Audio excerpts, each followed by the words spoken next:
Ел ағадан, тон жағадан азады. Шешендік сөз. Бидің сақал шашы ағарып, жасы 60 пен 70-тің ортасына келген кезде өзбектер қазақ арасына келіп, тоғанақ пен қос тігіп жатып, сауда жасауды кәсіпке айналдырыпты.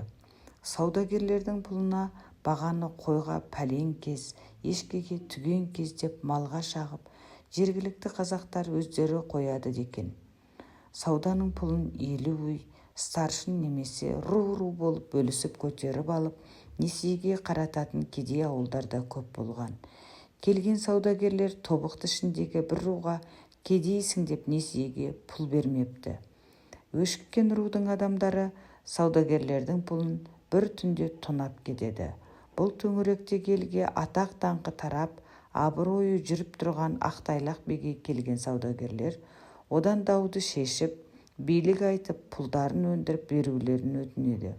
Би: жарайды, Семейдегі ұлықтарға айтпасаңдар, істі өзім бітіріп берейін деп келіскен екен. Шыдамсыздық жасаған саудагерлер Семейге барып хабарлап, қаладан 1-2 стражник шығып, Ақтайлақтың ауылына келеді. Мұны естіген кінәлі ауыл үркіп, бәрі бір жерге жиылып дегбірсізденеді. Ақтайлақ ұлық адамдарын ендігі істі өзім бітіремін деп қайтарып жіберген екен.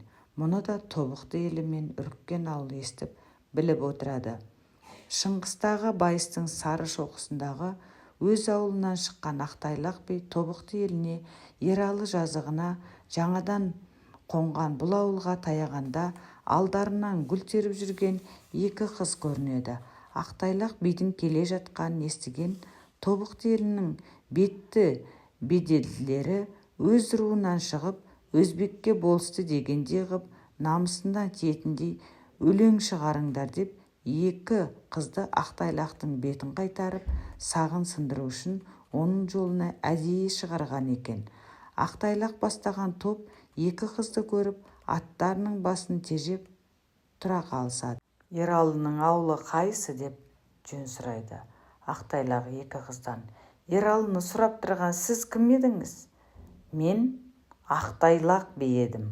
Сонда қыздың бірі: Ақтайлақ би сен бедің ақ найзалы, ақылыңнан көрмедім еш пайданы, 60 пенен 70-тің арасында есек мінген талқаяқ сарт айдады деп Ақтайлаққа жасқанбай қарап өлеңдетеді. Ақтайлақ сонда 2 қызға былай депті: сарт айдаса обалым тобықтыға, қой дегенге ұрлығым болып тұрма, ауыл жөнін сұрауға бұрылып ем, қатын сынған бір қарға жолықтым ба?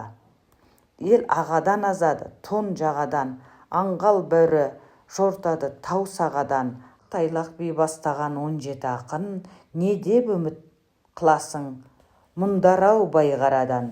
Ақтайлақтың найзадай ұзын сақалынан, терең мағыналы өтімді сөзінен беттері қайтып ұялған 2 қыз беттерін басып сырт айналған дейді. Сол барған бетінде Ақтайлақ би дауды шешіп, 2 жақты келістіріп қайтқан екен. Тыңдағандарыңызға рахмет. Лүпіл басып қолдап отырыңыздар.